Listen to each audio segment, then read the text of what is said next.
નમસ્કાર મિત્રો. તો આજે આપણે જઈ રહ્યા છીએ નાગેશ્વર જ્યોતિર્લિંગ, જે ભગવાન શિવના 12 પવિત્ર જ્યોતિર્લિંગમાંનું એક છે. બન્યા રહો મારા વિડીયો સાથે.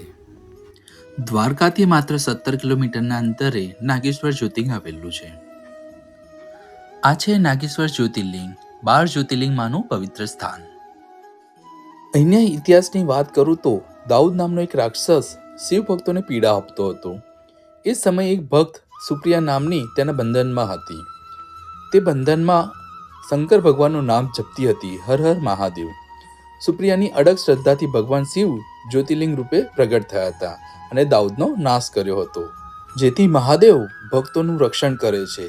એ સ્થાન પર ભગવાન શિવ નાગેશ્વર જ્યોતિર્લિંગ રૂપે સ્થિર થયા છે. આજે પણ અહીંયા દર્શન કરવાથી ભય દૂર થાય છે અને મનને શાંતિ મળે છે.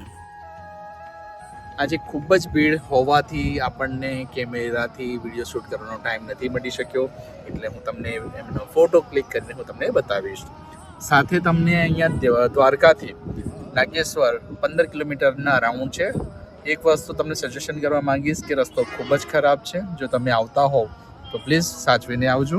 તમે જો દ્વારકાથી નાગેશ્વર રૂટ લો છો પછી જ આપણને 12 કિલોમીટરમાં આપણને બેટ દ્વારકાનો રસ્તો મળી જાય. જ્યારે પણ દ્વારકા વિઝિટ કરો છો તો નાગેશ્વર એકવાર આવવાનું ભૂલશો નહીં. મિત્રો, આપણને ખ્યાલ જ હશે કે 12 જ્યોતિર્લિંગમાંથી એક જ્યોતિર્લિંગ આપણું અહીંયા નાગેશ્વર સ્થાન પર આવેલું છે.